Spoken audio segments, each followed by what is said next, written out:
아이들은 따라할 완벽한 준비가 되어서 태어났다는 것입니다.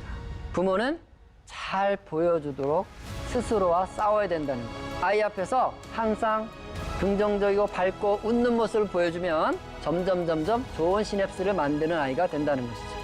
우리 아이들의 미디어, 메타버스에서 짝퉁 즐거움에 만족하고 사는 것이 아니라 부모와 자녀가 가정에서 에덴 같은 삶을 살아내므로 진정한 즐거움의 삶 속에서 성장해 가도록 그렇게 만들어가는 우리의 결단이 있어야 될 것 같습니다.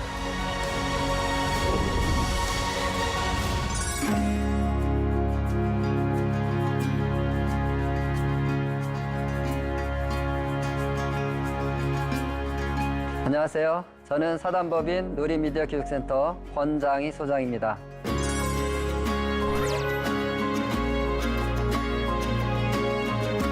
두뇌 과학에서 아주 재미있는 연구들이 있는데요. 우리가 움직이고 놀이할 때 두뇌 뉴런과 시냅스가 생성 연결되는데 그 움직이고 놀이할 때 만들어진 시냅스가 고천적 사고를 할 때 동일하게 사용된다, 이런 연구들이 있습니다.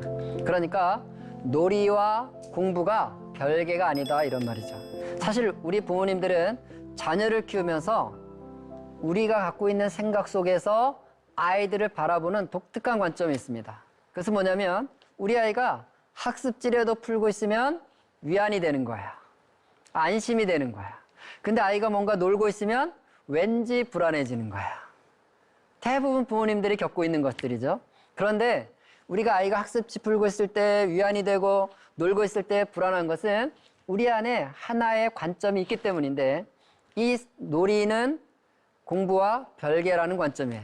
이게 어떻게 만들어졌냐면 우리가 그냥 어렸을 때부터 들었기 때문이에요. 우리가 어렸을 때 가장 많이 부모로부터 들었던 말이 뭔가요? 그만 좀 놀고 공부 좀 해. 언제까지 놀기만 할 거야? 공부는 언제 해? 그렇게 놀기만 해서 어떡하려고 그러니? 우리 이런 얘기를 늘 듣고 살아서 놀이와 공부는 별개다라는 우리 안에 사고체계가 있기 때문에 아이들을 바라보는 관점이 나타나는 거예요. 그런데 최근의 두뇌과학은 이 패러다임을 바꿔야 된다는 걸 말하는 거예요. 놀이하고 움직일 때 만들어진 시냅스가, 두뇌가 실제로 고천적 사고나 학습을 할 때 그 시냅스를 사용한다는 것이죠. 그러니까 실제로 이제 우리는 어떻게 생각하게 되냐면 아이가 놀고 있으면 위안이 돼야 돼요. 어휴, 잘 놀고 있네. 두뇌를 잘 발달시키고 있네. 이렇게 생각해야 되는 거예요. 근데 아이가 학습지를 풀고 있으면 불안하셔야 돼요. 제가 왜 이상한 짓을 하고 있지? 저거 괜찮나? 여러분, 이렇게 생각하는 것이 두뇌과학에서 우리가 말하는 거예요. 사실 연구들이 많이 있습니다.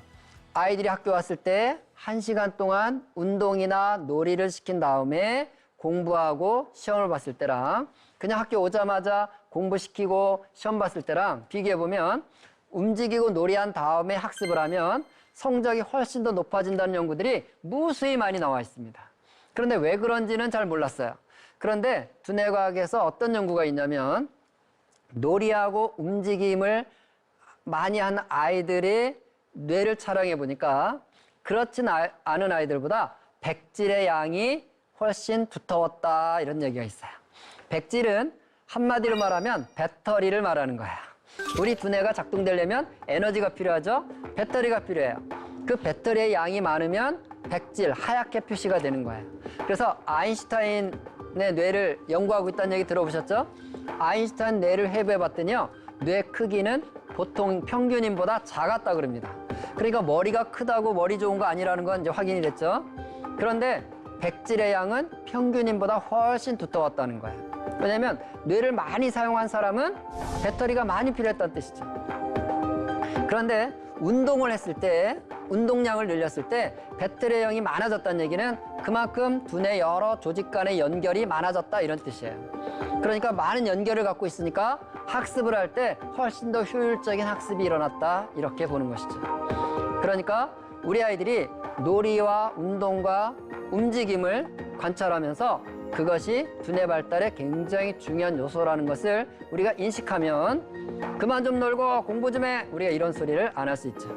그런데 공부뿐만 아니라 놀이를 방해하는 아주 중요한 빌런, 악당 역할을 하는 것이 바로 TV, 게임, 스마트폰이라는 것을 우리가 좀 생각해 볼 필요가 있다는 것입니다.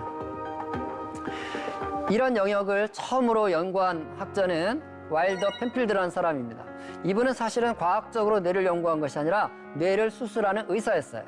뇌를 수술하는 의사다 보니까 살아있는 뇌를 직접 만져볼 수 있는 특권이 있었죠. 이분이 뇌를 만지면서 깨달은 사실은 뇌를 만지면 손도 움직이고 발도 움직인다는 사실이었어요. 그래서 뇌를 꼼꼼하게 200여 명의 뇌를 찔러봤더니 글쎄 우리 뇌의 30%는 양손 쪽으로 연결돼 있고 25%는 입과 혀로 연결돼 있고 15%는 양 발로 연결돼 있더라는 거예요. 그 우리 뇌의 70%는 손과 입과 발 쪽으로 연결점이 있었다는 거예요. 우리 몸의 단위 면적은 엉덩이가 제일 크지만 아무리 엉덩이를 움직여도 뇌에는 자극이 안 간다는 걸 말하는 거예요. 어디를 움직여야 뇌가 자극된다고요? 손과 입과 발을 움직일 때 뇌에 연결이 일어난다는 것입니다. 그래서 아이들이 그렇게 놀고 있는 것입니다. 여러분 우리 아이들의 놀이를 관찰해 보세요. 항상 손으로 움직입니다. 항상 입으로 움직입니다. 놀이터 나가보세요. 그냥 뛰어놀면 되는데 왜 이렇게 시끄러워요 아이들. 그죠? 입으로 움직인다는 거예요. 발이 부지런합니다. 자, 손과 입과 발을 움직이고 있다는 얘기는 두뇌의 70%를 연결하고 있다 이런 뜻인 거예요. 그런데 스마트폰을 보고 있는 아이를 관찰해 보세요. 손으로 움직입니까? 발을 움직입니까? 입으로 움직입니까? 엄마가 아이에게 스마트폰 줄 때 그거 왜 주는 거예요? 조용히 하라고, 조용히 하라고. 결국은 스마트폰을 보여주고 있다. 아이가 게임을 하고 있다. 아이가 TV 앞에 앉아 있다. 무슨 뜻이에요? 손과 입과 발이 묶여 있다. 이런 의미라는 거예요. 그러니까 손과 입과 발이 묶이면 두뇌는 어떻게 된다? 70%의 연결이 멈춰져 있다. 두뇌가 셧다운 됐다. 이런 뜻인 거예요. 그러니까 여러분 옆집을 갔는데 옆집 엄마가 아이를 키우면서 아이 입에다 청테이프를 붙여놓고 손을 묶어놓고 발을 묶어놓고 아이를 키우면 여러분은 그냥 저 집은 양육 방식이 좀 다르네? 여러분 이렇게 대수롭지 않게 생각하고 말까요? 아니죠? 돌아와서 아마 신고 전화를 할 거예요. 아동학대한다고. 저는 우리 부모님들을 다 신고를 해보고 싶어요. 제 신고를 받아주는 곳이 없죠. 많은 부모들이요. 틈만 나면 TV 틀어놓고 틈만 나면 게임 시키고 틈만 나면 스마트폰을 주는 거예요. 그래서 손과 입과 발을 묶어놓는 것이죠. 이렇게 하면 아이들의 두뇌는 발달할 기회가 줄어든다는 거예요. 손과 입과 발이 묶인다는 것이죠. 여러분 우리 아이들이 학교 갔다 왔을 때 어떻게 더 학습지를 시키고 어떻게 더 학원을 보낼까를 고민할 것이 아니라 학교를 갔다 오면 우리 애가 충분히 놀이하고 움직일 기회를 어떻게 줄 것인가를 더 고민하시고 더 움직이고 운동할 수 있는 환경을 만들어주는 것이 장기적으로 그 아이들의 두뇌 발달에 아주 중요하다는 것을 인식하고 아이를 키워갔으면 좋겠습니다. 자, 우리는 아이의 두뇌 발달에 대해서 관심이 많습니다. 그럼 우리는 뭘 어떻게 하면 좋을까요? 우리 아이들이 응애하고 태어났을 때 두뇌 속에는 1000억 개의 뉴런을 갖고 있지만 시냅스는 별로 없습니다. 두뇌와 두뇌를 연결하는 뉴런과 뉴런을 연결하는 시냅스가 있는데 이 시냅스 공간은 거의 비어 있습니다. 왜냐하면 이 시냅스는 선택과 경험으로 만들어지는 것이기 때문에. 그러니까 선택과 경험을 하지 않으면 시냅스는 없으니까 응애하고 태어났을 때는 뱃속에서 한 일이 없으니까 시냅스 밀도가 아주 희박해요. 그림에서 보는 것처럼 시냅스 양이 적다는 뜻이죠. 시냅스가 적다는 얘기는 할 일도 없다는 뜻이에요. 그래서 아이들이 누워서 멀뚱멀뚱 있지 않습니까? 그러면 이제 엄마 아빠가 눈앞에 얼쩡얼쩡합니다. 애기들이 생각하는 거. 저분들이 인간이란 말이지. 내가 인간 되려면 저분들을 따라야 되겠다. 애기들이 이제 엄마 아빠를 따라하기 시작합니다. 자, 아이들이 엄마 아빠를 따라하고 있다는 얘기는 뇌에다 지금 시냅스를 만들고 있다 이런 뜻인 거예요. 그래서 3살 정도 되면 이렇게 시냅스 밀도가 아주 빽빽해집니다. 시냅스가 많아지고 있다는 얘기는 엄마 아빠 잘 따라했다 이런 뜻인 거예요. 그러니까 우리 아이들이 밥 잘 먹고 잠 잘 자면 머리는 커집니다. 뇌는 커져요. 그런데 이것은 두뇌 발달이 아닌 거예요. 두뇌 발달은 뉴런과 시냅스의 생성 연결이 일어나야 두뇌 발달인 것이죠.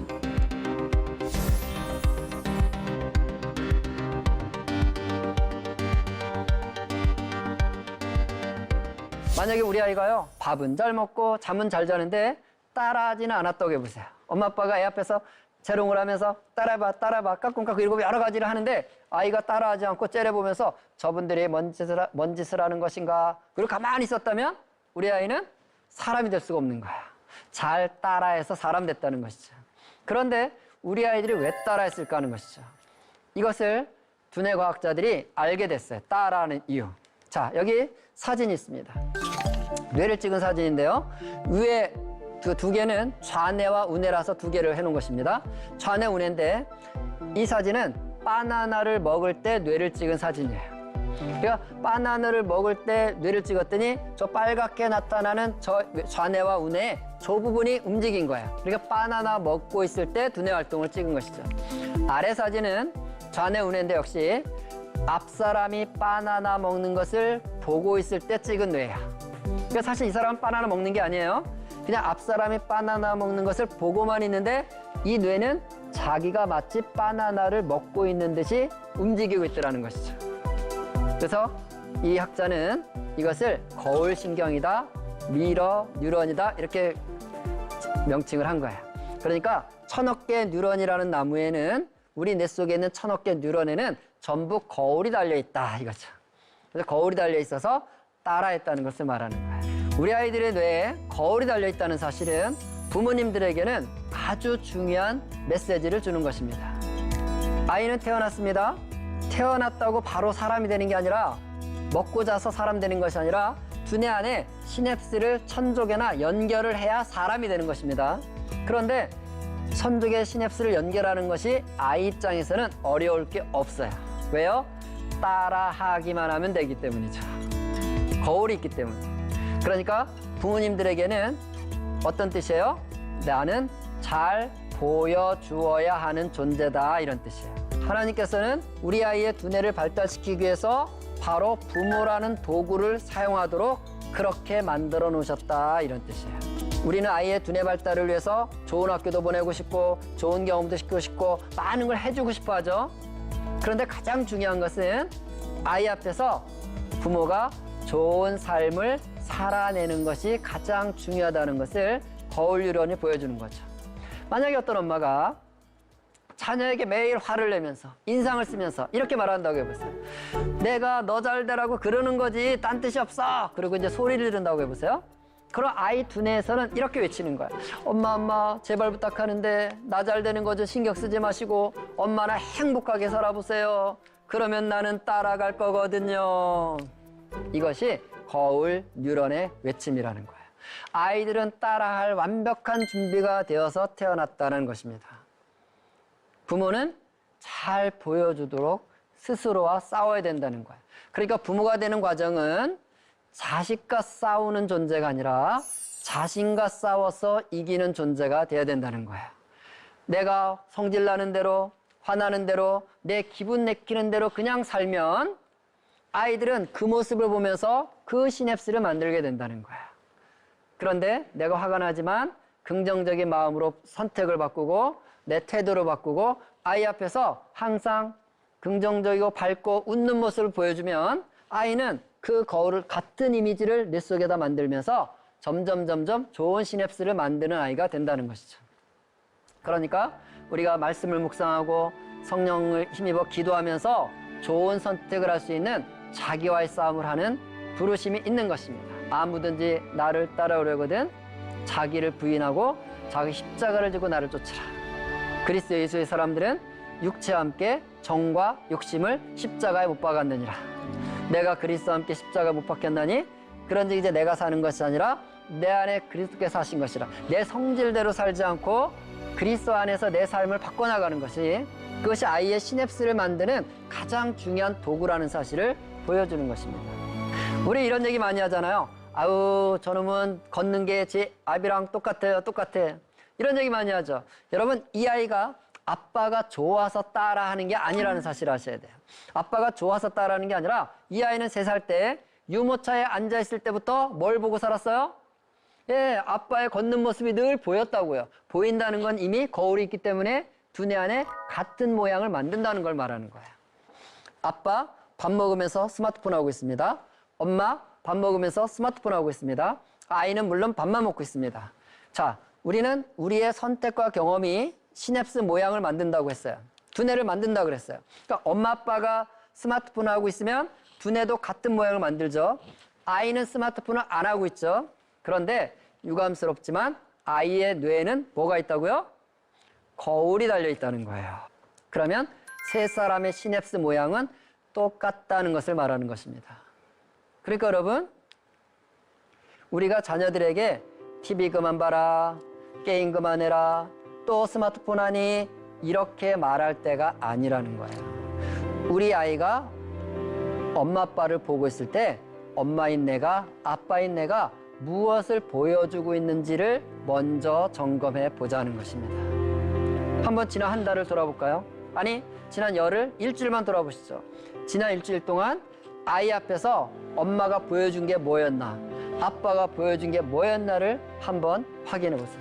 그것이 이미 아이의 그 두뇌 안에 시냅스의 모양을 만들어놨다, 이렇게 보시면 되겠습니다. 그러니까 자녀들에게 책 읽어라, 책 읽어라, 책 읽어라 이런 말도 할 필요가 없다는 뜻이겠죠. 여러분 자녀가 엄마를 본다 싶으면 빨리 책부터 피세요. 안 읽으셔도 돼. 그냥 디스플레이 전시만 하세요. 10분, 하루 10분 디스플레이 하기. 눈 침침하시면 읽지 마시고 이러고 폰만 잡고 계세요. 그럼 아이는 엄마 아빠가 책을 읽고 있는 모습을 보면 거울이 달렸기 때문에 자기도 의식하지 않은 채 책꽂이에 가서 책을 꺼내서 펴서 보는 아이가 되게 돼 있다는 거예요. 이것이 하나님이 우리 사람이 성장하고 발달하는 과정에서 만들어놓은 법칙이고 원리라는 것입니다. 여러분, 우리가 아이에게 원하는 게 있다면 그것을 말이 아니라 삶으로 살아내면서 보여주라는 거죠. 아이 말투가 마음에 안 듭니까? 아이 태도가 마음에 안 듭니까? 아이 행동이 마음에 안 드는 게 있습니까? 아이랑 싸우지 마시고 먼저 그것이 나의 어떤 모습으로부터 흘러가지 않았나라는 것을 점검해보는, 그것이 지혜로운 자녀 양육을 하는 부모의 태도와 자세와 마음가짐이 돼야 된다는 것입니다. 자, 남은 시간 우리가 이제 어떻게 그러면 가정 안에서 절제력을 키워나갈 것인가, 그 얘기를 좀 더 해보겠습니다. 자, 세 단계를 말씀드리는데요. 첫 번째는 언택트입니다. 우리가 요즘에 언택트라는 말을 많이 듣고 있지 않습니까? 바이러스로부터, 코로나 바이러스로부터 우리를 보호하려면 언택트가 필요하다. 미디어도 마찬가지입니다. 이 메타버스라는 환경이 필요한 것이긴 하지만 이것이 사실상 우리 아이들의 삶에 너무나 많은 영향을 주고 실제로 두뇌를 바꾸기 때문에 미디어와도 적절한 거리두기를 하셔야 됩니다. 첫 번째는요, TV예요. 우리 가정의 TV는 거실에 있습니까? 아니면 침실에 있습니까? 거실에 있는 TV를 침실로 옮기기만 해도 사실상 우리 아이들이 배를 깔고 거실에 누워서 책을 보는 걸 볼 수가 있습니다. 그런데 우리 집은 도저히 TV를 옮길 만한 공간이 없어요, 이런 분들은 TV에다가 마스크를 씌워 놓으세요. 이런 거 하나 만들어서 붙여 놓으세요. 언택트 미디어, 컨택트 패밀리. 미디어를 멀리하면서 가족과 함께 시간을 보내자, 뭐 이런 구호를 붙여놓은 거예요. 그 다음에 아예 TV를 전체 씌워놔도 돼요. 미디어를 끄면 다음 세대가 살아납니다. 이런 것들이에요. 마스크 씌워놓는 거죠. 그리고 주말에 온 가족이 뭔가 볼 게 있으면 영화를 보셔도 좋고, 뭔가를 볼 때 벗겨놓고 같이 보고 다시 씌워놓고, 너는 일반적으로는 조용히 하고 있어라. 우리는 우리의 삶을 잘 살아야 돼. 이런 거를 가정에서 실천해 보라는 것입니다. 두 번째는 스마트폰입니다. 스마트폰은 손에서 분리하는 것이 언택트입니다. 우리가 밖에 나갈 때 마스크 쓰고 나갔다가 집에 들어오면 마스크 벗듯이, 나갈 때는 스마트폰 들고 나가는데 집에 들어오면 마스크 벗듯이 손에서 스마트폰 분리해서 보관함에다 두라는 것입니다. 집에만 들어오면 모든 스마트 기기들은 저기다 딱 보관하고, 특별히 벨이 울리거나 사용 목적과 계획이 없을 때는 항상 손에서 분리시켜 놓고 일상생활을 하도록 하라는 것입니다. 이 언택트를, 스마트폰을 잘 하는 것도 두 번째 중요하고요. 세 번째는 시간입니다. 1번과 2번 거실에서 옮기거나 손에서 분리하는 거는 공간의 언택트라면, 세 번째는 시간도 언택트해야 됩니다. 밤 10시, 뭐 또 어떤 가정에는 형편상 11시도 좋겠죠. 밤 10시 되면 우리 가정의 모든 영상기기를 끈다. 또는 식사 시간에는 누구도 스마트기기를 사용하지 않는다. 뭐 이런 여러 가지 시간의 사용의 규칙을 정하라는 것입니다. 밤 10시 되면 우리 가정은 엄마 얼굴 외에는 볼 게 없다. 이렇게 만들어 놓으시라는 거예요. 그러면 여러분, 잔소리 하지 않아도 다 들어가 자게 돼 있습니다. 엄마 얼굴 보고 있어 보세요. 얼마나 지루합니까? 그냥 잘 거예요, 졸려서. 그런데 12시, 1시까지 번쩍번쩍거리는 것들을 이렇게 보고 있으면 뇌에 각성이 일어나서 잠도 잘 수가 없습니다. 사실 저는 많은 지금 청소년기 자녀를 둔 부모들이 밤 12시가 됐는데도 아이는 스마트폰을 보고 있고 엄마는 재우려고 하는 이 싸움을 한다는 얘기를 많이 듣고 있습니다. 밤 12시에 자냐 안 자냐, 미디어를 보냐 안 보냐 이거 가지고 싸우는데요. 거기서 끝나는 게 아니에요. 늦게 자면 아침에 일어나는 것도 힘듭니다. 그리고 아침에 또 싸워야 돼요. 깨우는 문제로. 그러니까 부모님들이 자녀를 키우면서 너무 지금 스트레스가 있는 거예요. 여러분, 이 문제를 해결하려면 어려서부터 언택트 이 세 가지들을 잘 만들어서 실천하는 걸 실제로 행하셔야 됩니다. 10시 되면 영상기기를 다 끄면요. 그 다음에 아이들은 사실은 뭐 싸울 일이 없죠. 그리고 일찍 자면 아침에 깨우는 문제로 또 싸울 일이 없습니다. 그래서 언택트 세 가지를 잘 실천했으면 좋겠고요. 두 번째는 온택트입니다. 자, 그럼 미디어는 어떻게 사용해야 되는 것이냐? 미디어를 지혜롭게 사용하는 데 있어서 가장 중요한 것은요. 디자이어에서 니드로 바꾸는 거야. 쉽게 얘기하면 원하는 만큼 미디어를 쓰는 것이 아니라 필요한 만큼 사용하도록 훈련을 하라는 뜻이에요. 자, 심심해. 엄마, 나 심심한데 게임 좀 할게. 이게 디자이어, 욕망이에요. 자, 원하는 만큼 하는 거예요. 디자이어가 있어요. 게임하고 싶어요. 합니다. 1시간 지나면 그만하고 싶을까요? 절대 그런 일은 없습니다. 1시간 하고 게임이 그만하고 싶어지면 게임 회사가 망하는 겁니다. 절대로 그런 일은 생기지 않죠. 그러면 또 어떻게 해요? 엄마가 소리를 질러야 끝내죠. 그럼 또 싸움이 되는 거예요.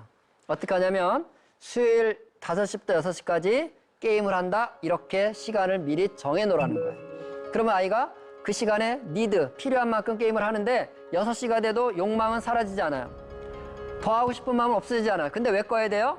1시간이라는 시간 약속이 끝났기 때문에, 필요가 끝났기 때문에 끄게 되는 거예요. 이 훈련을 시키려는 것입니다. 그래서 첫째, 반드시 모든 미디어들에 대해서는 이용 시간에 대한 약속이 정해져 있어야 됩니다. 그게 니드예요. 필요한 만큼 사용하라는 뜻이죠. 그 다음에 두 번째는 기록장을 꼭 만드세요. 시작 시각, 끝난 시각, 이용 내역을 쓰게 만들라는 거예요. 이런 양식들 하나 만드셔서 쓰세요. 여기 핵심은 시계를 본다는 거예요. 시작 시각, 시계 보고, 끝나는 시간, 시계 보고. 시계를 본다는 것을 말하는 거예요. 그 다음에 세 번째는요. 관련된 프로그램을 사용해서 적절하게 활용하라는 거예요. 이것이 이제 컴퓨터 같은 경우는 마마이라든가 스마트폰 같은 경우는 패밀리링크라든가 스크린타임을 설치해서 이것을 통해서 아이들이 약속한 것을 실제로 실행하도록 도와주라는 것이죠. 세 번째는 컨택트입니다. 컨택트는 아이들은 미디어에 빠져 있을 때 미디어가 원인이 아니라는 걸 아셔야 돼요. 왜 미디어에 빠졌냐? 부모랑 좋은 관계를 만드는 데서 아이가 부족하기 때문에 미디어를 통해서 부모를 대체하려는 심리가 있다는 걸 아셔야 됩니다. 그러니까 미디어에 우리 아이가 빠져든다 그러면 그걸 걱정할 것이 아니라 나와 아이랑 좀 더 많은 시간을 보내야 되겠다. 이렇게 마음을 먹으라는 거예요.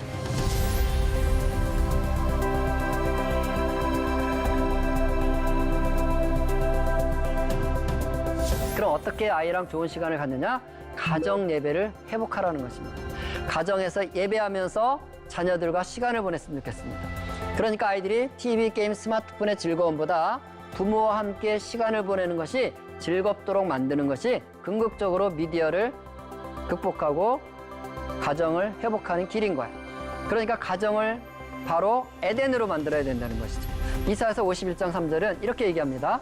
나 여호와가 시온의 모든 황폐한 곳들을 이루하여 그 사막을 에덴 같게, 그 광야를 여호와의 동산 같게 하였나니 그 가운데 기뻐함과 즐거움과 감사함과 창하는 소리가 있으리라.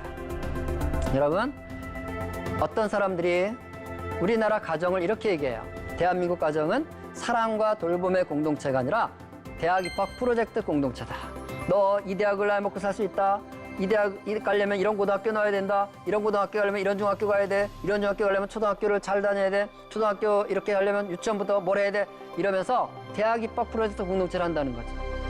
근데 여러분, 여기에 대해서 성경은 뭐라 그러냐면 그렇게 살아가는 가정은 황폐한 땅이다. 사막이다. 광야다. 이렇게 말씀하시는 거예요. 하나님은 우리 가정이 부모와 자녀가 마치 하나님과 아담 아들이 함께 시간을 보내면서 기뻐하고 즐거워하고 좋아했던 에덴처럼 우리 가정에서 부모와 자녀가 함께 시간을 보내면서 기뻐하고 즐거워하고 감사하고 찬양하는 이런 소리가 있는 즐거움을 누리길 바라는 거야.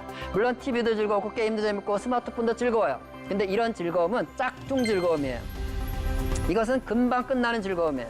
그런데 가족이 함께 이야기하고 성경 읽고 같이 노래하고 같이 깔깔거리고 하는 즐거움은 그 다음날 아침에 힘있게 아이들이 즐거움 가운데 학교를 갈 수 있도록 만드는 진짜 즐거움이라는 거죠.